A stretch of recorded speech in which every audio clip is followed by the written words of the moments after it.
Hello, my dear friends. Welcome to my channel. Don't forget to like, share, subscribe, and press the bell icon.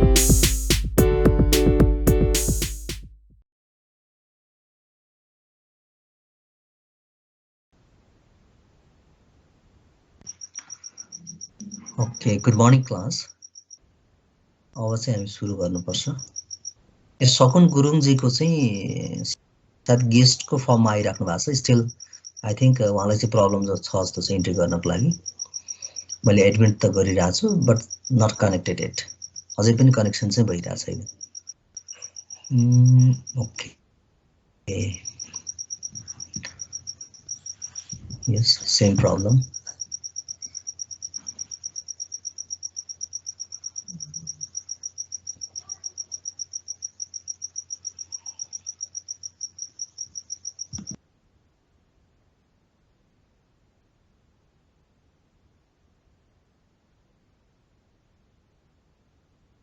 I think सकुनजीको internet problem something छ, action fail भनिरहेको छ, accept नै भइरहेको छैन।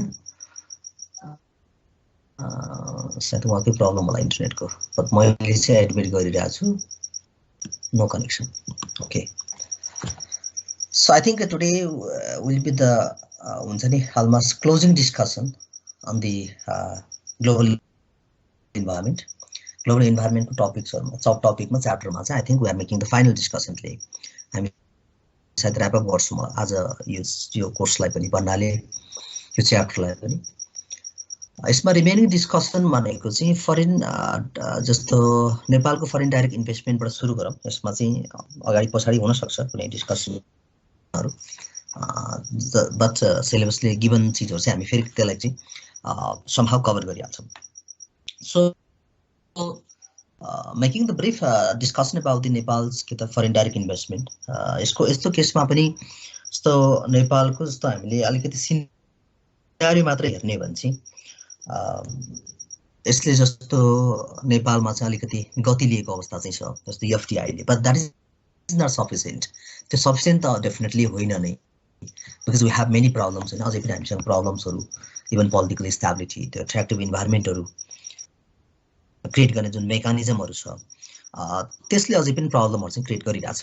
So that's why अब नेपालको कन्टेक्स्टमा चाहिँ हामीले पहिला पनि जस्तो फिटामा मोरलेस डिस्कसन गर्यौं हैन, foreign investment and technology transfer एक्टमा पनि मोरलेस त के रे डिस्कसन गरिसकेका छौं। जस्तो यसमा चाहिँ फरेन इन्भेस्टमेन्ट अथवा डाइरेक्ट इन्भेस्टमेन्ट पनि हुन सक्छ इक्विटीको फर्ममा गरिने लगानीहरु, अथवा इन्भेस्टमेन्ट अफ द अर्निङ्स भनेर हामीले भनेको थियौं। कसैले चाहिँ आर्जित गरेको प्रफिटहरु चाहिँ if they are making the reinvestment of their profit or the earning, so that can be defined as the investment made by the foreigners. अब यसमा चाहिँ विभिन्न फर्महरुमा गरेको लगानी भनेको थियो, अथवा लोनहरुको फर्ममा हैन, त्यो डिफरेन्ट प्याटर्न्सहरुमा चाहिँ गरेको लगानीहरु जुन विदेशीहरुले गरेको लगानीहरुलाई चाहिँ हामीले फरेन डाइरेक्ट इन्भेस्टमेन्ट अथवा चाहिँ फरेन इन्भेस्टमेन्ट भनेर भनिनेछ भन्ने खालको कन्सेप्टहरु प्रिभियस डेजमा पनि डिस्कसन गरिरहेको थियौं। म यो जेनरल ब्याकग्राउन्डको कुरा गरिरहेको छु, यसलाई चाहिँ अलिकति रिलेट गर्न खोजिरहेको छु। सो अब नेपाल कन्टेक्स्टमा चाहिँ हाम्रो जस्तो एफडीआई फरेन डाइरेक्ट इन्भेस्टमेन्टको इन्फ्लोको जुन हिस्ट्री खासै त्यति लामो त छैन। जस्तो नेपालले चाहिँ जब ग्रेजुअली आफ्नो चाहिँ इकोनोमीलाई चाहिँ ओपन अप गरे अथवा चाहिँ वर्ल्ड इकोनोमीसँग कनेक्टिभिटी बढाए, जस्तो विशेष गरेर 1980s को दशकबाट 1980-90 को दशकतिरबाट चाहिँ जब नेपालले त्यो खालको जुन रिफर्महरु गरे अथवा चाहिँ चेन्जेसहरु ल्याए, त्यो सँगसँगै चाहिँ लगभग यसको पनि एफडीआई को फ्लो पनि ग्रेजुअली इन्क्रिज भइरहेछ। That is the reality. मैले भने स्टिल हामीले नेपालले अझै पनि त्यो फिगरको हिसाबले चाहिँ Nepal is not being able to get the sufficient amount of the investment from the side of the foreigners. धेरै रिजन्सहरु छन्, अर्को डिबेट अर्को बहस आवश्यक होला। सो अझ अर्को कुरा चाहिँ जस्तो के छ भन्दा जस्तो नेपालले चाहिँ जब 1990s पछाडि चाहिँ जस्तो मल्टी पार्टी सिस्टम्सहरु अथवा डेमोक्रेसीहरु चाहिँ को स्थापना भए लगभग 2047 साल पछाडि, त्यस पछाडि चाहिँ गभर्नमेन्टले डिफरेन्ट खालका जस्तो पोलिसिजहरु हैन चाहिँ यसमा चाहिँ इन्ट्रोड्युस गरेको देखिन्छ अथवा चाहिँ गभर्नमेन्टले त्यस्तो खालको इन्भाइरोमेन्टहरू क्रिएट गरिरहेको छ इन्भेस्टमेन्टको लागि प्राइभेट सेक्टर्सहरूलाई मोबिलाइज गर्नको लागि होइन लिबरलाइज ट्रेड पोलिसीका कुराहरू ट्यारिफ रेट्सहरूलाई रिड्युस गर्ने कुराहरू यी कुराहरूमा चाहिँ अलिक निकै रिफर्महरू चाहिँ भएको देखिन्छ as a result of course you can say that अब एफटिआईको इन्फ्लो हुने एउटा चाहिँ आधार चाहिँ त्यसले पनि सिर्जना गरेको छ सो त्यो रिजनहरूले चाहिँ नेपालले चाहिँ सम्हाउ सर्टेन लेभलको प्रोग्रेसहरू चाहिँ एफटिआईको सेक्टरहरूमा चाहिँ गरेको देखिन्छ सो डेफिनेटली यसका चाहिँ कनेक्टिभिटी धेरै छन् जस्तो एफटिआईको होइन एफटिआईले जेनेरेट गरेका बेनिफिट्सहरू धेरै छन् जस्तो नेपाल कन्टेक्समा चाहिँ जस्तो यसमा चाहिँ यस्तो डिफ्रेन्ट सेक्टर्सहरूमा चाहिँ जस्तो लगानी गरेको पाइन्छ एफटिआई भित्रको पाइन्छ जस्तो मोस्ट अट्र्याक्टिभ एरिया भनेर चाहिँ हाम्रो नेपाल कन्टेक्समा चाहिँ यस्तो म्यानुफ्याक्चरिङ सेक्टर्सहरूमा चाहिँ एफटिआईले अलिकति जस्तो कभर अथवा चाहिँ माइलेज लिएको देखिन्छ भनेको त्यहाँनिर चाहिँ बढी चाहिँ एफटिआईहरू भित्रेको देखिन्छ अब त्यसमा चाहिँ त्यो रिजन हुनसक्छ त्यसमा चाहिँ यस्तो लो कस्ट मेन पावरहरू अथवा लो स्यालेरी मेन पावरहरू चाहिँ स्टिल एभाइलेबल छ in our country so that could be the one reason why FDI is being attractive to the towards the manufacturing industry त्यो पनि एउटा रिजन हुनसक्छ अब सिमिलरली अब यसमा चाहिँ नेपाल कन्टेक्समा हेर्ने हो भने त अब हामीले जस्तो टुरिज्म सेक्टर्सलाई अहिले कन्डिसन बाहेक चाहिँ इभन टुरिज्म सेक्टर त यस्तो मोस्ट अट्र्याक्टिभ प्लेसेस नै हो नेपाल कन्टेक्समा चाहिँ होइन वर्ल्ड टुरिस्टहरू फ्लो हुने ठाउँ नै हो अब यसमा चाहिँ किनभने हामीसँग चाहिँ जो जियोग्राफिकल जुन एउटा चाहिँ अथवा चाहिँ जुन स्ट्रक्चर छ हामीसँग जुन किसिमको नेचुरल ब्युटी छ त्यो हिसाबले इभन टुरिज्म सेक्टर्सहरू पनि फ्लोरिस हुने ठाउँहरू छ तर त्यति हुँदाहुँदै पनि हामीले जस्तो जोड्न खोजिरहेको चाहिँ इभन जस्तो म्यानुफ्याक्चरिङ इन्डस्ट्रीले चाहिँ जस्तो अलिकति बढी चाहिँ एट्र्याक्सन गरेको देखिन्छ र यसमा चाहिँ जस्तो अर्को हाम्रो पोटेन्सियल भने सेक्टर्स भनेको हाइड्रो पावर डेभलपमेन्टको अथवा हाइड्रो पावरको सेक्टर्स पनि हो फर्दर डेभलप हुने अथवा जसमा चाहिँ फर्दर काइन्ड अफ एफटिआईहरू भित्रिन सक्ने सो एरिया अथवा पोटेन्सियल एरिया भनेको हाम्रो चाहिँ हाइड्रो पावर पनि छ जस्तो सिमिलरली अब यसमा चाहिँ आइटीका सेक्टर्सहरू भयो इभन एजुकेसन हेल्थ केयरहरू भयो यी सेक्टर्सहरूमा इभन फुड प्रोसेसिङका कुराहरू भयो सो यो चाहिँ इमर्जिङ सेक्टर्सको रूपमा हामी हेर्न सकिन्छ जस्तो आइटीहरू इभन एजुकेसन सेक्टर्सहरू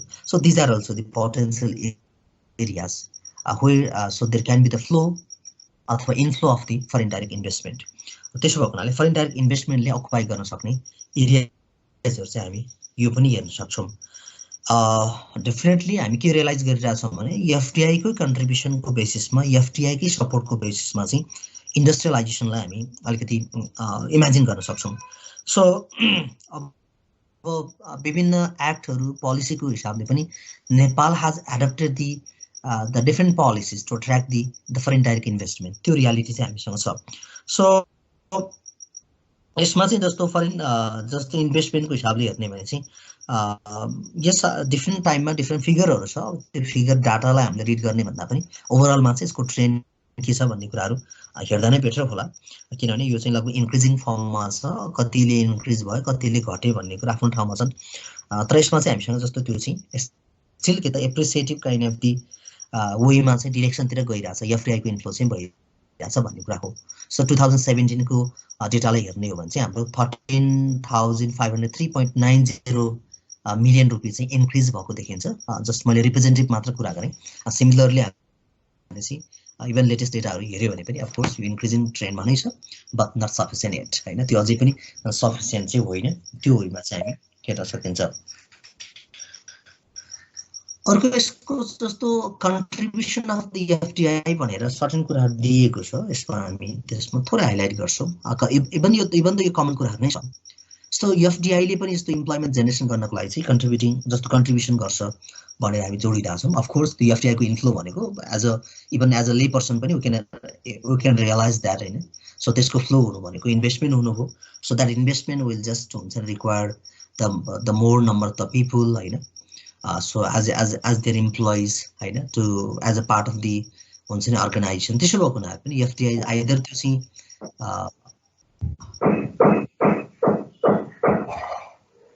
अनुष्का महर्जनजीको म्युट गरिदिनु होला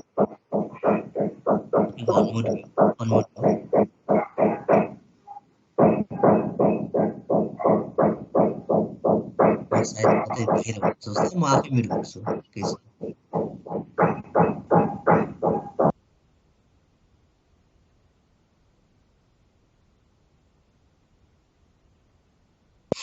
ओके टेक्नोलोजी हो कहिलेकाहीँ याद आउँदैन त्यो पनि क्लियर गरिदिनु ल ब्याकग्राउन्ड साउन्ड चाहिँ नआओस्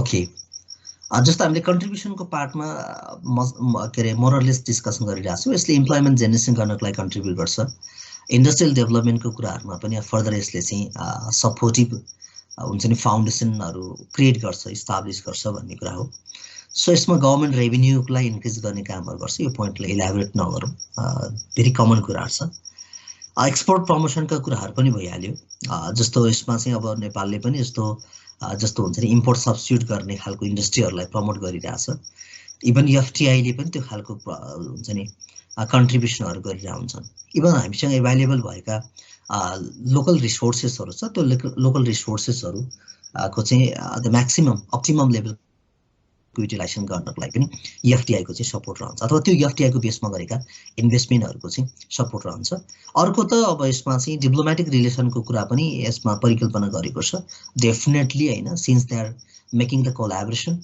so since the different representative of the government they are since they are making the kind of the two-way kind of the communication or the dialogue between the different countries so अब यसमा चाहिँ अब त्यो लगानीको लागि हुन सक्छ for making the investment for making the environment for the investment of course so that is the way that could be the one way to maintain the very warm and kind of the best relationship so between the अथवा among the countries अथवा between the countries त्यो diplomatic relation पनि maintain गर्ने आधार चाहिँ हो भनेको छ तर त्यो भन्दा पनि अलिकति meaningful kind of the concentration भनेको यस अभियसली हाम्रो जस्तो कन्ट्रीमा चाहिँ इम्प्लोइमेन्ट जेनेरेसनको चाहिँ निकै महत्त्व छ we have seen that figure and reality through that हुन्छ नि प्रिभियस डिस्कसन अथवा हामीले चाहिँ वी हेभ गट दैट हुन्छ नि द सिनारियो अफ हुन्छ नि moving the Nepalese people towards the foreign country for seeking the jobs अब हामीसँग त्यो खालको ट्रेनहरू भएको हुनाले पनि त्यो खालको जस्तो युथ जमातहरूलाई चाहिँ नेपालमा रिटेन गर्नको लागि अथवा चाहिँ बसाउनको लागि चाहिँ जब अपर्च्युनिटी चाहिँ निकै खाँचो छ अथवा अहिले कोभिडको रिजनले गर्दाखेरि अब युथहरूमा धेरै ठुलो चाहिँ इम्प्याक्टहरू नेगेटिभ इम्प्याक्टहरू परेको छ जब लस्ट भएको कन्डिसन्सहरू छ इन्डस्ट्रीहरू चाहिँ डिस्ट्रक्सन भएको कन्डिसन्सहरू छ कतिपय चाहिँ क्लोज डाउनै गर्नुपर्ने स्थितिमा छन् तैपनि यो बिचमा पनि त्यो डिफिकल्टीको बिचमा पनि हामीले अब चाहे त्यो हामीले एफटिआईको एङ्गलबाट डिस्कसन गरौँ अथवा चाहे त्यो हामीले ओभरअल एउटा सिनारीको हिसाबले डिस्कसन गरौँ तर इम्प्लोइमेन्ट जेनेरेसन जस्ता कुराहरूमा चाहिँ जस्तो एकदमै निड छ भनेको त्यो खालको एफटिआईले चाहिँ त्यसलाई पनि यसलाई फर्दर चाहिँ प्रमोट गर्ने काम चाहिँ गर्छ अब हामीसँग जस्तो अघि पनि भनिहाल्यौँ जस्तो हामीसँग इन्फ्लो त भइरहेछ एफटिआईको तर त्यो सफिसियन्ट एमाउन्टमा भइरहेको छैन भन्ने कुराहरू डिस्कस गरेका थियौँ त्यसको सर्टन रिजन्सहरू चाहिँ किन हामीसँग चाहिँ पुवर इन्फ्लो हुन्छ नि त एफटिआईको भन्ने कुरा चाहिँ थोरै हामी चर्चा गर्ने कोसिस गर्नेछौँ reasons for poor inflow of the FDI भनेर जस्तो हुन्छ नि यसमा चाहिँ जस्तो poor support from the government भनेको छ यसमा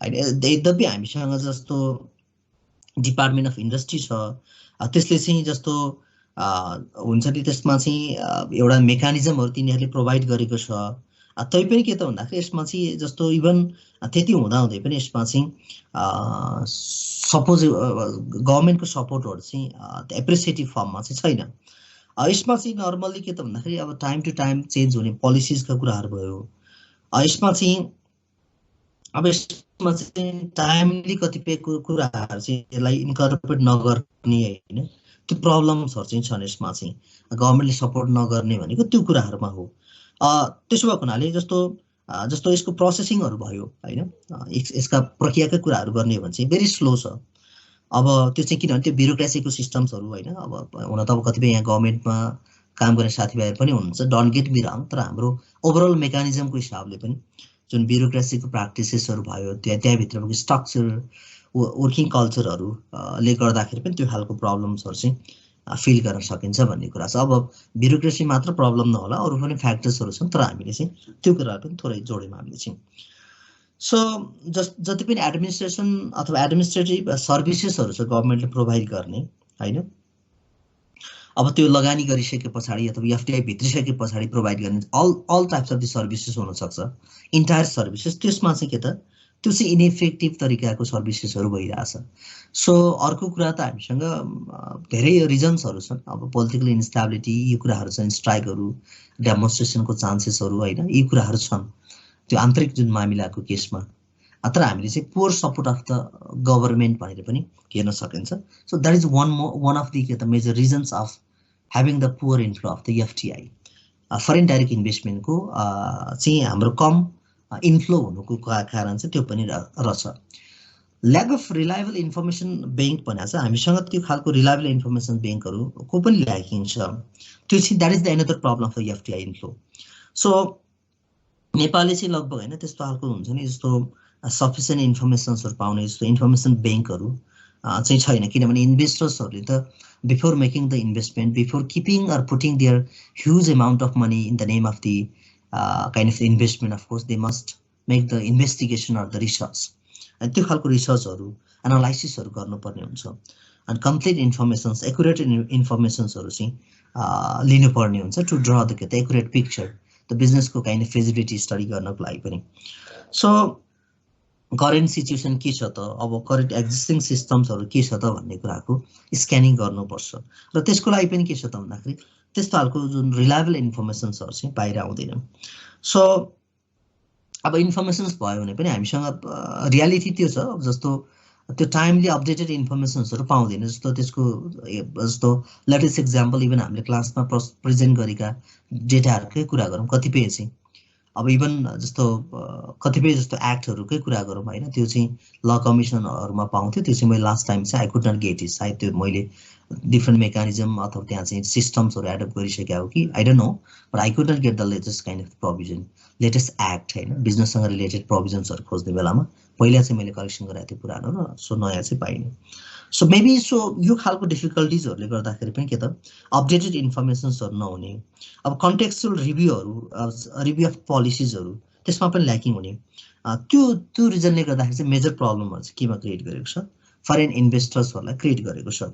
किनभने त्यो ब्लाइन्डली त गर्दैन, जस्तो यसमा चाहिँ अब ह्युज अमाउन्ट अफ मनी लगानी गर्ने भएको हुनाले चाहिँ त्यो खालको सपोर्टिभ इन्भाइरोमेन्टहरू छैन। भनेको आई मिन रिलायबल इन्फर्मेसन्सहरू पाउने जस्तो रिलायबल प्लेटफर्महरू छैन। हुन त हामीसँग स्ट्याटिस्टिक्स डिपार्टमेन्ट अफ स्ट्याटिस्टिक्स अथवा के समथिङ के ब्युरो अफ द स्ट्याटिस्टिक्स भनेर सर्टेन डेटाहरू छ, इकोनोमिक सर्वेका रिपोर्टहरू पनि छन्। तैपनि के त भन्दाखेरि इन्भेस्टर्सले एक्सपेक्ट गरेको लेभलको इन्फर्मेसन्सहरू चाहिँ अझै पनि पाइरहेको छैन भन्ने कुरा चाहिँ हामीले उल्लेख गऱ्यौँ। अर्को मेजर प्रब्लम भनेको इन्फ्रास्ट्रक्चरल प्रब्लमहरू छ हामीसँग, भनेको त्यो संरचनाहरू नै छैन।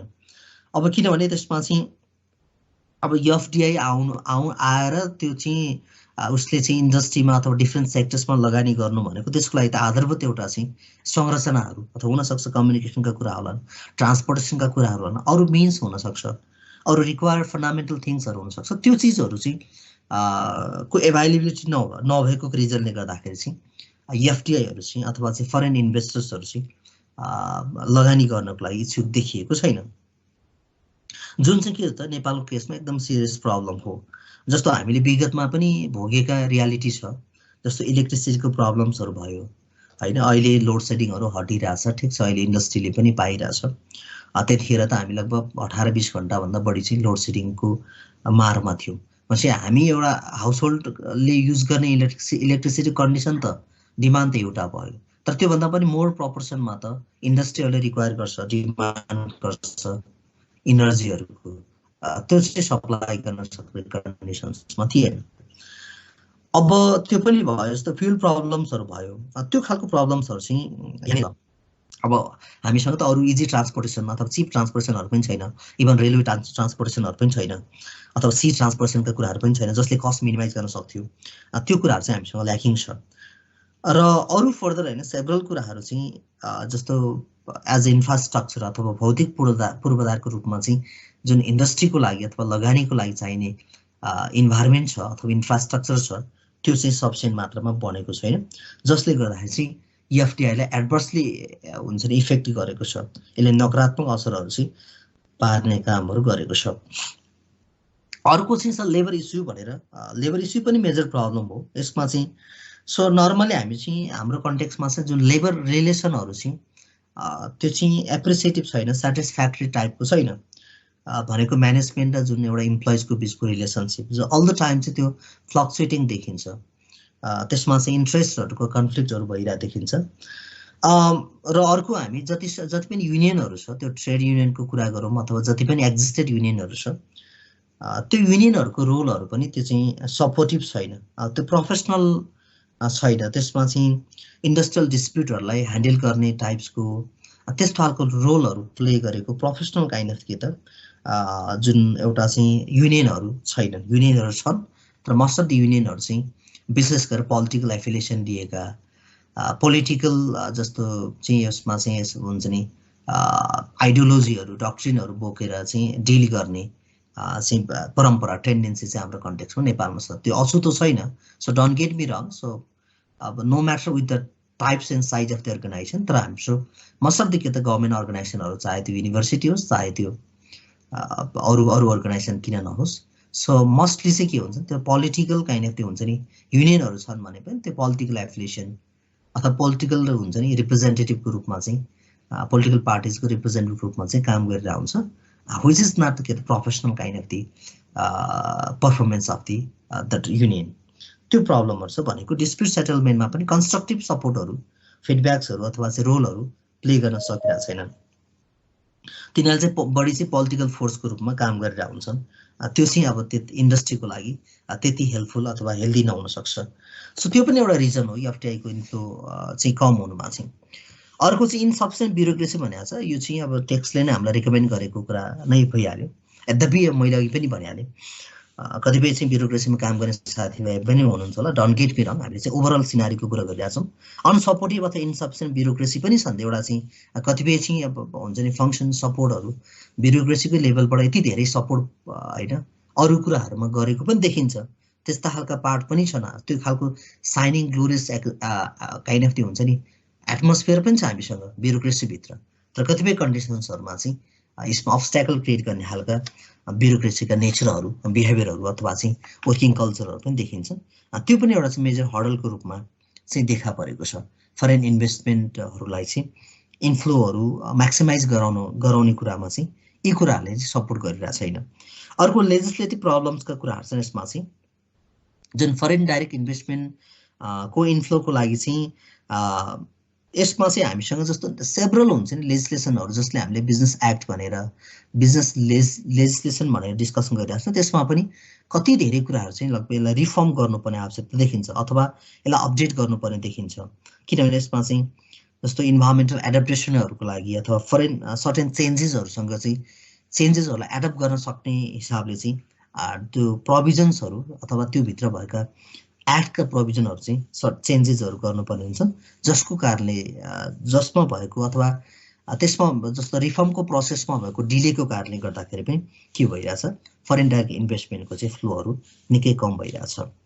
सो यसमा चाहिँ जस्तो हामीले अफकोर्स हामीले जस्तो यसमा अस्ति हामीले फिटाकै डिस्कसन गऱ्यौँ, जस्तो 1992 त्यो अमेन्ड भएको थियो, लेटेस्ट भनेर पनि थोरै डिस्कसन गरेको थियो। यस्तो फिटाकै कुरा किन नगरौँ, foreign investment and technology transfer होइन एक्ट 1992 कै कुरा गर्ने हो भने पनि जस्तो यसमा चाहिँ जुन फरेन डाइरेक्ट इन्भेस्टमेन्टको जुन चेन्जिङ सिनारियो छ अथवा त्यो एउटा ट्रान्सफर्मेसन भइरहेछ, त्यो सिनारियोसँग त्यो चेन्जिङ प्याटर्न कन्टेक्ससँग चाहिँ कम्प्याटेबल बनाउनको लागि पनि हाम्रो एफटी अथवा फिटासँग रिलेटेड एक्टका प्रोभिजनहरू परिवर्तन गर्नुपर्ने आवश्यकता देखिन्छ।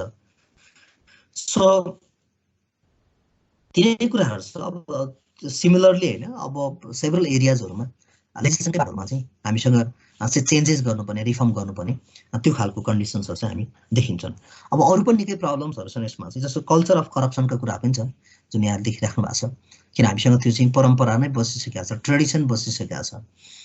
अब जस्तो भनौँ न इम्प्लोइजहरूको पनि एट्र्याक्सन चाहिँ जहाँ बढी चाहिँ करप्सन हुन्छ। मैले भने यो भित्र पनि राम्रा पक्षहरू पनि छन्, हामीसँग राम्रो इम्प्लोइजहरू पनि छन् होइन, यस्तो best kind of the performer पनि छ जो इथिक्सको बेसिसमा आफ्नो ड्युटी एन्ड रेस्पोन्सिबिलिटीलाई चाहिँ एकम्प्लिस गर्ने खालका इम्प्लोइजहरू पनि छन्। यद्यपि त्यसो हुँदाहुँदै पनि करप्टेड इम्प्लोइजहरू पनि हामीसँग त्यो करप्सनको कल्चरहरू चाहिँ माइन्डमा छ हामीसँग। जस्तो इभन कल्चर मलाई त लाग्छ सोसाइटी नै एउटा चाहिँ देखासेखी गर्ने सोसाइटीमा हामी छौँ भनेको मतलब के त द सोसाइटीका मेम्बर्सहरू इभन इन्क्लुडिङ मी हामी सबै सोसाइटीको मेम्बर भएको हुना मोरललेस चाहिँ हामीसँग के त भन्दाखेरि अरूको यस्तो भयो राम्रो भयो भने मेरो पनि राम्रै हुनुपर्छ हैन। अरूको चाहिँ जस्तो भनौँ न ठुलो काइन्ड अफ दी फिजिकल प्रपर्टीहरू गेन गर्यो भने अब जस्तो अब अरू कसैले पनि त्यस्तो खालको प्रपर्टीहरू गेन गर्नुपर्छ लग्जरियस लाइफहरू स्पेन्ड गर्नुपर्छ भन्ने खालको हामी जुन जस्तो कपी पेस्ट गर्ने सोसाइटीका मेम्बर्सहरू हौँ।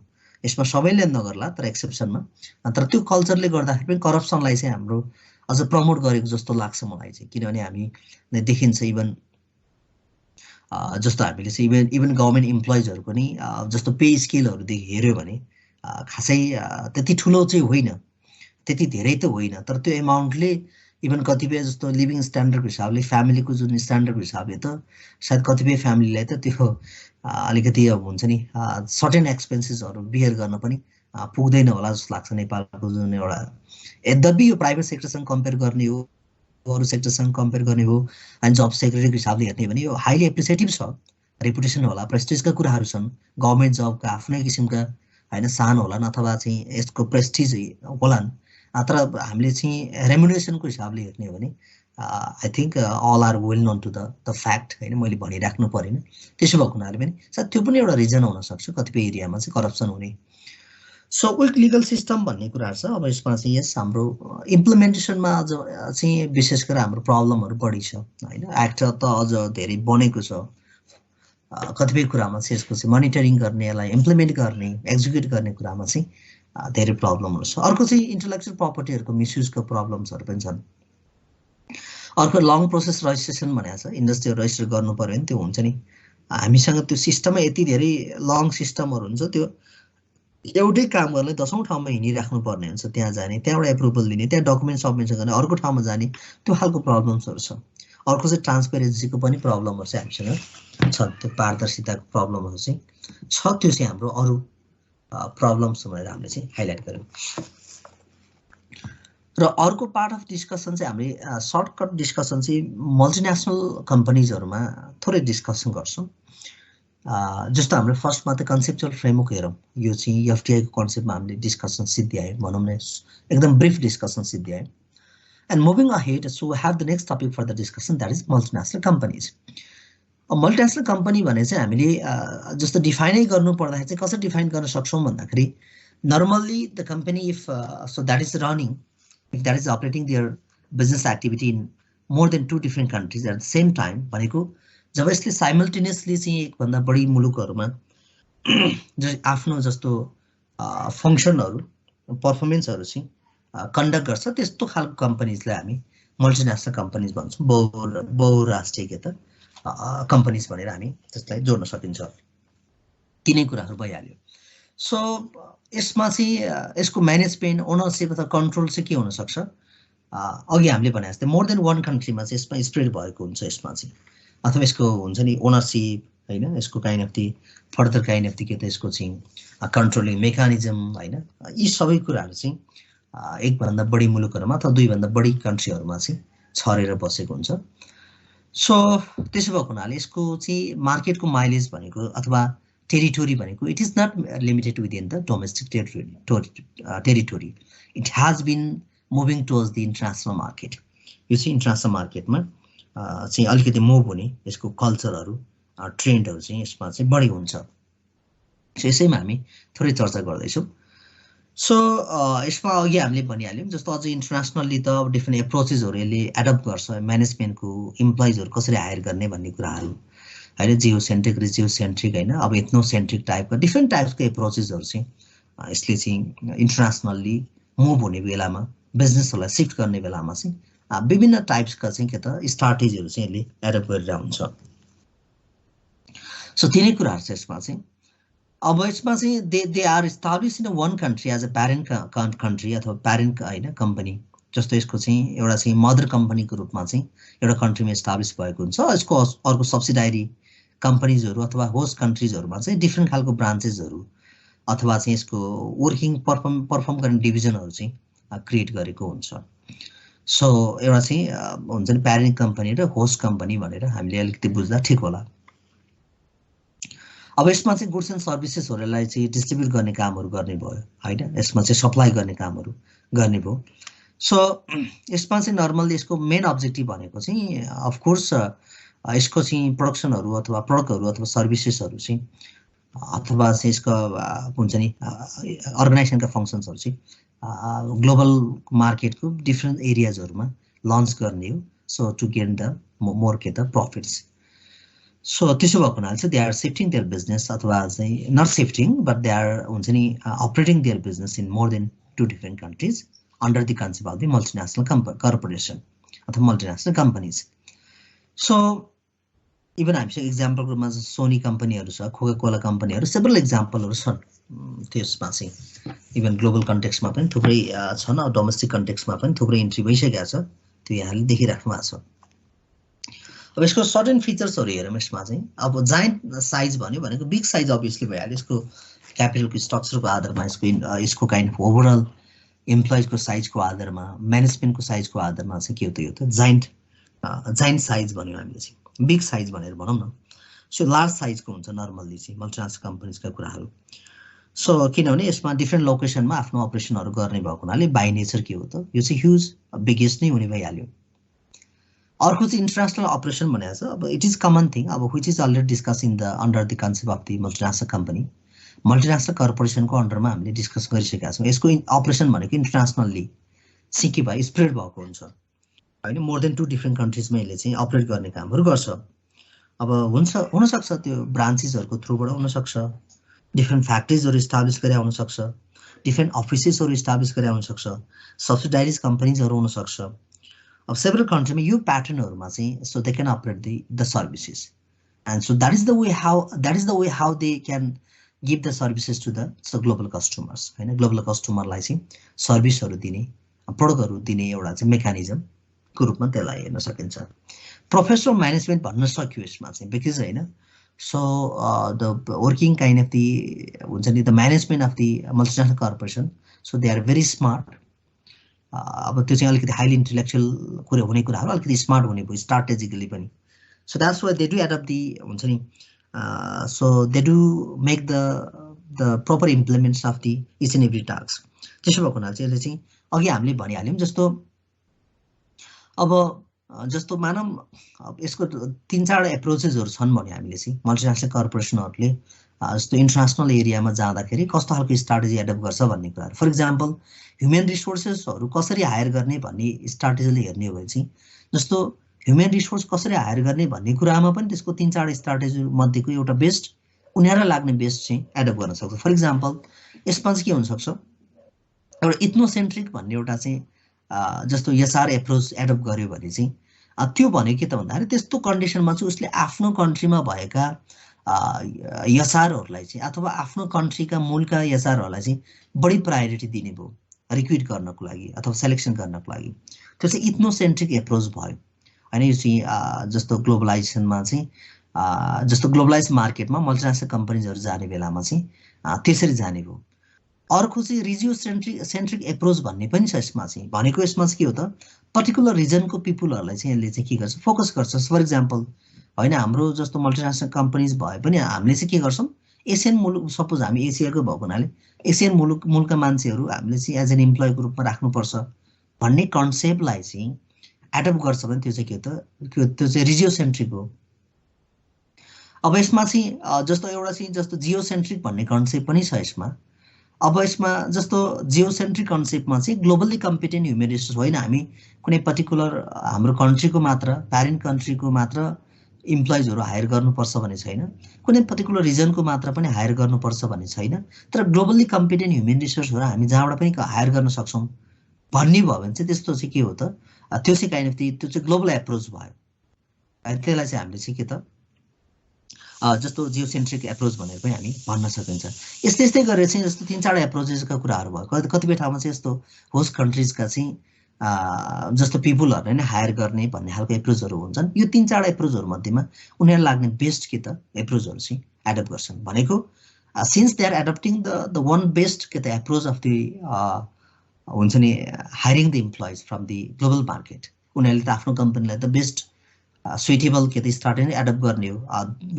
त्यसको बेसिसबाट चाहिँ के गर्न सकिन्छ, प्रोफेसनल म्यानेजमेन्टहरू चाहिँ गेन गर्न सकिन्छ, किनभने they are dealing with the different problems. तिनीहरूको म्यानेजमेन्टहरू भनेको अलिकति wider broad kind of the पर्सपेक्टिभबाट चाहिँ अगाडि बढिरहेको हुन्छ, ग्लोबल सिनारीलाई स्टडी गरिरहेको हुन्छ, ग्लोबल एक्सपिरियन्सहरू हुन्छन्, राइट। त्यसो भएको हुनाले पनि so it can be assume that so the management of the multinational corporations, they are very smart and के त kind of professional, त्यो कुराहरु भइहाल्यो। अर्को चाहिँ के छ भने डाइभर्स हैन इन्भाइरोमेन्टल कन्डिसन्स भने अफ कोर्स यसमा चाहिँ environmental not only the environmental situation हैन, यसमा चाहिँ नर्मल्ली अरु फर्दर हुन्छ नि other things are kind of त्यो हुन्छ नि डाइभर्सिफाइड, इभन डिफ्रेन्ट सिचुएसन्सहरु चाहिँ त्यहाँ चाहिँ डाइभर्सिफाइड सिचुएसनहरु हामी पाउन सक्छौं। अब इन्भाइरोमेन्टकै बिजनेस इन्भाइरोमेन्टसँग रिलेट गर्ने हो त technological, political, socio cultural, right, illegal इन्भाइरोमेन्टहरु भयो अथवा कल्चरल इन्भाइरोमेन्टहरु भयो, यो डाइभर्सिफाइड हुने भयो।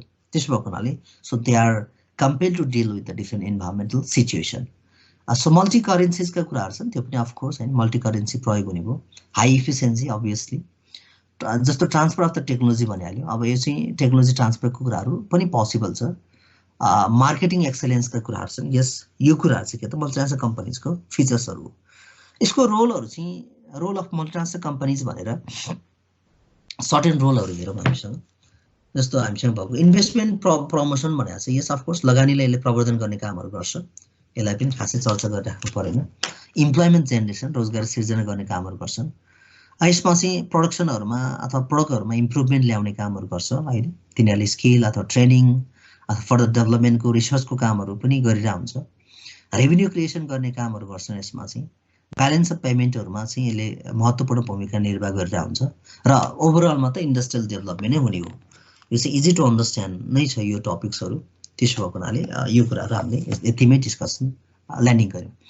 अर्को चाहिँ reasons for growth of the multinational corporation भनेको छ। अर्को चाहिँ के त मार्केट टेरिटोरीको जुन एक्सपान्सन भएको छ त्यो रिजनले गर्दाखेरि पनि के भएको छ, अथवा जुन अहिले ग्लोबलाइजेसन कन्सेप्टहरु अगाडि बढेको छ त्यो पनि एउटा चाहिँ के हो त रिजन हो। अब यो अर्को सुपेरियर मार्केटहरु भयो, फाइनान्शियल सुपेरियरिटीको कुराहरु भयो, राइट, अनि टेक्नोलोजिकल सुपेरियरिटीको कुराहरु भयो, प्रोडक्ट इनोभेसनका कुराहरु, यी सबै रिजनले गर्दाखेरि चाहिँ मल्टिनेसनल कर्पोरेसन्सहरु चाहिँ ग्रेजुअली के भइरहेछ, ग्लोबल मार्केटको एउटा चाहिँ पार्ट बनेको छ।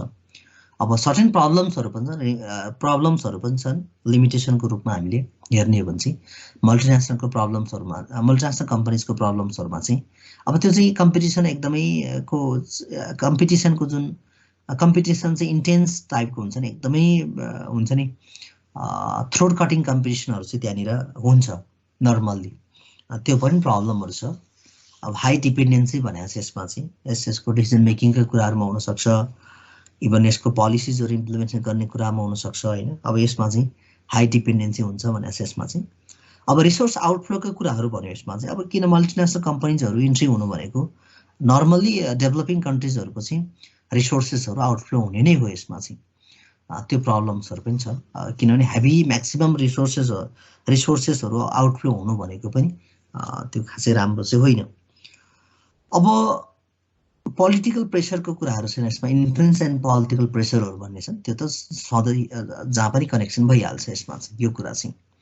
अब सोसियो कल्चरल डिस्ट्रप्सन भनेको छ यसमा चाहिँ, किनभने हामीसँग चाहिँ एक्जिस्टिङ जुन कल्चरल प्याटर्न्सहरु छ हैन, त्यसमा चाहिँ यसले सर्टेन चेन्जेसहरु ल्याउन सक्छ, यसले प्रभावहरु पार्न सक्छ, त्यो कुराहरु छ। अब यसको भनेको बोथ साइडमा हुने भयो। एउटा चाहिँ काइन्ड अफ दि भनेको जब while the multinational company is entering to the particular country, त्यो कन्ट्रीको कल्चरले पनि असर गर्ने भयो, र अथवा चाहिँ कतिपय कुराहरु भनेको मल्टिनेसनल कम्पनीजका मल्टिनेसनल काइन्ड अफ दि कर्पोरेसनहरुको इन्ट्री सँगसँगै त्यसले भित्राउने काइन्ड अफ दि के त सर्टेन हुन्छ नि नर्म्स कल्चरका कुराहरु पनि त्यसले पनि सर्टेन लेभलको कन्फ्लिक्टहरु क्रिएट गर्न सक्छ। त्यो चाहिँ ड्युल वेबाट हेर्न सक्ने भयो, दुई तर्फीबाट हेर्न सक्ने भयो। अब नर्मली चाहिँ के हो त एक्जिस्टिङ कल्चरहरुले चाहिँ इन्टरप्सन गर्छ भन्ने कुरा हामी इमेजिन गर्न सकिन्छ। इन्भाइरोमेन्टल इम्प्याक्टका कुराहरु भयो, अब अनसर्टेनिटीका कुराहरु भयो हैन, यो कुराहरु चाहिँ एज अ प्रब्लमको रूपमा चाहिँ हामी लिन सकिन्छ। अथवा चाहिँ erosion of the social and cultural values भनेर अघि हामीले भने जस्तै जस्तो त्यो कुरालाई पनि हेर्न सकिन्छ हामी। सोसियो कल्चरल डिस्ट्रप्सनको रूपमा चाहिँ यो चाहिँ के त मल्टिनेसनल कर्पोरेसनहरूको चाहिँ मेजर प्रब्लमको रूपमा हामीले हाइलाइट गर्यौँ। अब मल्टिनेसनल कम्पनीजहरूको डिफ्रेन्ट फर्म्सहरू छ। अब यसलाई त्यहाँहरूले हेर्न सक्नुहुन्छ। जस्तो अब त्यो फ्रेन्चाइजिङ फर्महरूमा अथवा सब्सिडाइज कम्पनीजहरूको रूपमा अथवा डिफ्रेन्ट ब्रान्चेसहरू अथवा जोइन्ट भेन्चर यो जुनै पनि प्याटर्नहरूमा चाहिँ मल्टिनेसनल कम्पनीजहरूको इन्ट्री हुनसक्छ। जस्तो फ्रेन्चाइजिङको हिसाबले हेर्ने हो भने पनि जस्तो यस्तो फ्रेन्चाइजिङको एउटा चाहिँ मोडेलभित्र उनीहरूले चाहिँ के गर्छ, जस्तो मल्टिनेसनल कम्पनीजहरूले आफ्नो ट्रेडमार्कहरू, प्याटेन्ट राइट्सहरू, ब्रान्ड नेमहरू युज गरेर दिन्छन्। त्यसको अगेन्स्टमा हुनसक्छ उसले चाहिँ लिएको पर्मिसनको एकोर्डिङले चाहिँ जस्तो रोयल्टीहरू पे गर्नुपर्ने हुनसक्छ। त्यसरी चाहिँ के गर्न सक्छ उसले चाहिँ एकभन्दा बढी कन्ट्रिजहरूमा चाहिँ जस्तो आफ्नो अपरेसनहरू चाहिँ गर्न सक्छ। अर्को ब्रान्चेसको प्याटर्नमा पनि जान सक्छ। डिफ्रेन्ट कन्ट्रिजहरूमा डिफ्रेन्ट ब्रान्चेसहरू इस्टाब्लिस गर्न सक्ने भयो। सो हेड अफिसबाट चाहिँ यसलाई चाहिँ ड्राइभ गर्न सक्ने भयो अथवा हेड अफिसको इन्स्ट्रक्सनको एकोर्डिङली चाहिँ कामहरू गर्न सक्ने भयो अथवा हेडक्वार्टर्सकै के त सिस्टम्सहरू, इन्स्ट्रक्सन्सहरू फलो गरेर अगाडि जान सक्ने अवस्था रहन सक्छ। यो चाहिँ डिफ्रेन्ट ब्रान्चेसहरूमा। जस्तो ब्रान्चेसको आधारमा चाहिँ यदि मल्टिनेसनल कम्पनीजहरूले आफ्नो बिजनेसहरूलाई फरेन कन्ट्रिजमा मुभ गर्यो अथवा इस्टाब्लिस गर्यो भने त्यो प्याटर्न प्र्याक्टिसेसहरू हुनसक्छ। अर्को सब्सिडाइज कम्पनी भनेको छ। अब यसमा डिफ्रेन्ट फर्महरू हेरिसक्नु भएको छ तपाईँले। यस्तो पार्सियली ओन अथवा होल्ली ओन सब्सिडाइज कम्पनी भनेर अकाउन्ट अफ फाइनेन्समा पनि पढिसक्नु भएको छ। त्यो प्याटर्नमा पनि के गर्न सक्छ उसले चाहिँ मल्टिनेसनल कर्पोरेसनहरूले चाहिँ बिजनेस प्र्याक्टिसेसहरू अथवा बिजनेसहरू एक्सपान्ड गर्न सक्छ फरेन कन्ट्रिजहरूमा चाहिँ। सो यसमा यिनै कुरा भइहाल्यो। सो अर्को जोइन्ट भेन्चर भनेको छ यसमा चाहिँ। सो यसमा चाहिँ establishes a company in a foreign country in partnership with the local firms. Local फर्महरूसँग चाहिँ यसले चाहिँ जस्तो पार्टनरसिप गरेर सो डिफ्रेन्ट के त बिजनेस अपरेसनहरू गर्न सक्छ। मल्टिनेसनल र यसमा चाहिँ जस्तो मल्टिनेसनल कर्पोरेसनहरूले चाहिँ यो प्याटर्नमा पनि के गर्न सक्छ, सेयरहरू होइन अथवा लोकल पिपलहरूलाई जस्तो दिने अथवा सेयरिङ गर्ने, त्यसरी पनि के गर्न सक्छ अथवा चाहिँ यस लोकल पिपुलहरूको काइन्ड अफ एउटा चाहिँ सेयरहरू पर्चेस गर्ने होइन, यो डिफ्रेन्ट फर्ममा के गर्न सक्छ इन्ट्री गर्न सक्छ। तिनै कुराहरू छ यसमा चाहिँ। त्यस भएको हुँदा मल्टिनेसनल र फरेन फर्महरू चाहिँ लगभग उनीहरूले ओनरसिपहरू अथवा कन्ट्रोल अफ बिजनेसहरू चाहिँ सेयरिङ गर्ने काम चाहिँ गर्छ। र नर्मल्ली मल्टिनेसनल कर्पोरेसनहरूले चाहिँ टेक्नोलोजीको सपोर्टहरू प्रोभाइड गर्ने कामहरू र म्यानेजर स्किल्सहरू प्रोभाइड गर्ने कामहरू गर्छन् भने अब यसमा चाहिँ डे टु डे अपरेसन म्यानेजमेन्टको कुराहरू चाहिँ लोकल पार्टनरहरूलाई दिन सक्छ।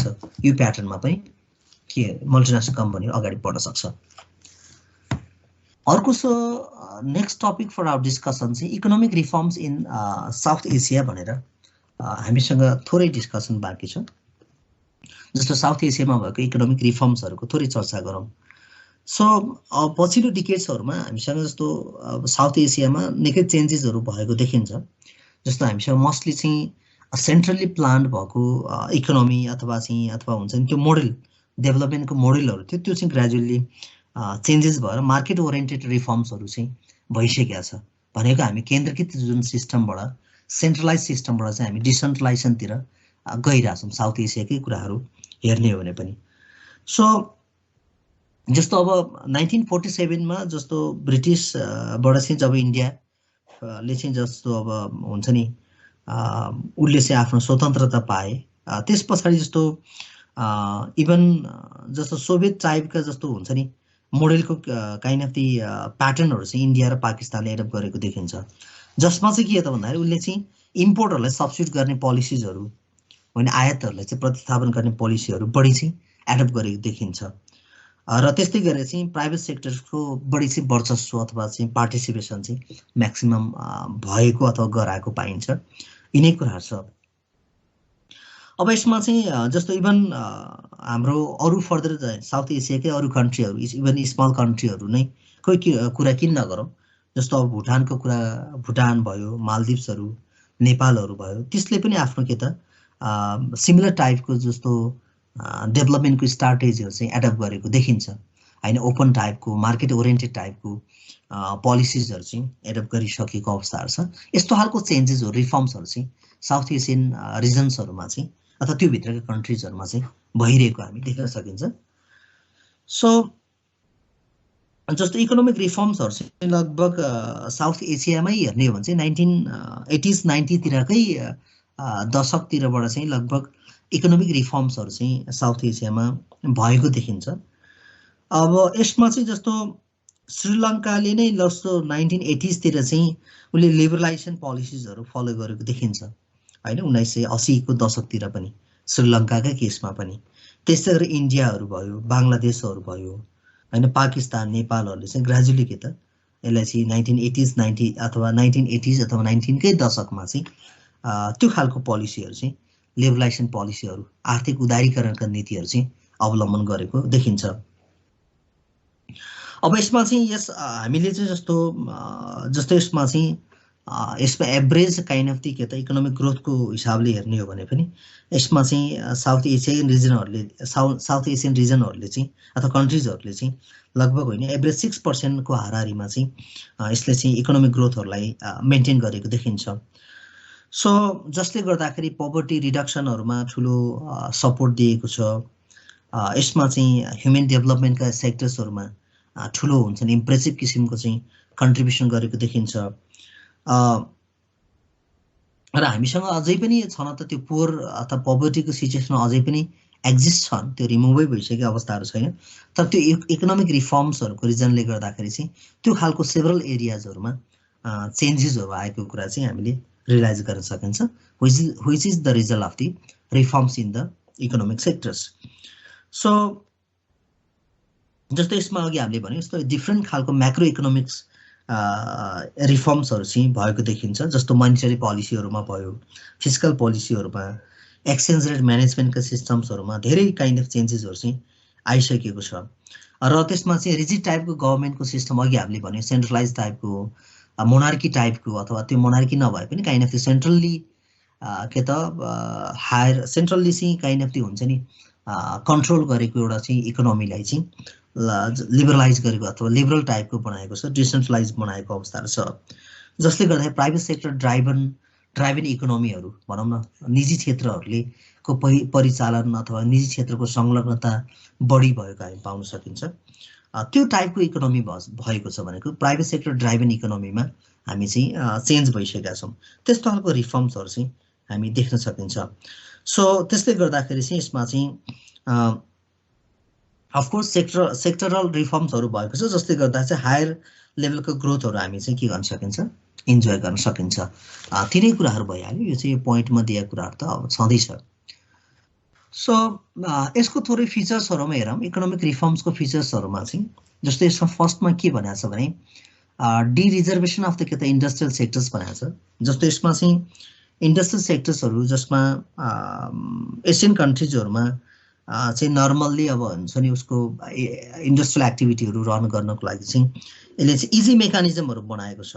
बिकज हैन even economy is made for the के त प्राइभेट सेक्टर्स इन्भल्भमेन्ट अथवा पार्टिसिपेसन भनेको private sector can easily involve in the business practices or business organisation.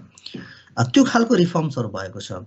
अब यसमा चाहिँ त्यो डिरेगुलेसन अफ द हुन्छ नि इन्डस्ट्रियल सेक्टर्सले चाहिँ के गरेको छ भने नर्मली प्राइभेट सेक्टर्सहरुको अपरेसनलाई चाहिँ उसले चाहिँ स्प्रेड गराउने अथवा चाहिँ बढावा दिने खालको इन्भाइरोमेन्टहरु बनाएको छ। अर्को डिलाइसेन्सिङ पोलिसी भनेको छ। जस्तो हामीले चाहिँ साउथ एसियन कन्ट्रिजहरुमा चाहिँ जस्तो इन्डस्ट्रियल अथवा चाहिँ इम्पोर्ट लाइसेन्सिङ जुन प्रोभिजनहरु छ त्यसलाई चाहिँ रिमुभ गरेको छ कति धेरै एरियाहरुमा चाहिँ। त्यसले गर्दाखेरि पनि के भएको छ इन्डस्ट्रियल मुभमेन्टहरु इन्डस्ट्रियल प्र्याक्टिसेसहरु चाहिँ इजी एन्ड फास्ट भएको हामी पाउन सकिन्छ, किनभने यसले सर्टेन बर्डनहरु क्रिएट गर्दैन अथवा त्यसलाई मिनिमाइज गर्ने काम चाहिँ गर्छ। अर्को इजी टु अन्डरस्ट्यान्ड टपिक चाहिँ ओपनिङ अफ द इकोनोमी के त टु द फरेन कम्पिटिसन भनेको छ। अफकोर्स अन्तर्राष्ट्रिय जगतमा एउटा कम्पिट गर्ने खालको माहौलहरु चाहिँ डिफ्रेन्ट खालको पोलिसीहरु एडप्ट गर्दै अपर्च्युनिटी क्रिएट गर्दै चाहिँ त्यसले गरेको छ। अब liberalisation of the trade and investment भनेको छ, त्यसमा त डिस्कसन गर्नै परेन हैन। त्यो खालको रिफर्म्सहरु चाहिँ साउथ एसियन कन्ट्रिजका रिजनका कन्ट्रिजहरुले चाहिँ गरेको छ। अर्को फाइनान्शियल सेक्टर्सका रिफर्म्सका कुराहरु छन्। सो यसमा चाहिँ जस्तो यसले चाहिँ के गरेको छ जस्तो साउथ एसियाका डिफ्रेन्ट कन्ट्रिजहरुले चाहिँ जस्तो न्युमरस काइन्ड अफ द मेजर्सहरु चाहिँ डिरेगुलेसनको लागि एडप्ट गरेको छ अथवा लिबरलाइजेसनको लागि चाहिँ डिफ्रेन्ट पोलिसी चाहिँ डिफ्रेन्ट सेक्टर्सहरुमा एडप्ट गरेको छ। जस्तो हैन डिफ्रेन्ट काइन्ड अफ बैंकिङ सेक्टर्सहरुको रिफर्म्सहरुले चाहिँ जस्तो इन्ट्रेस्ट रेटहरु कन्ट्रोलका कुराहरु हैन अथवा इन्ट्रेस्ट रेटमा गर्ने कन्ट्रोलहरु त्यसलाई रिमुभ गरेको छ।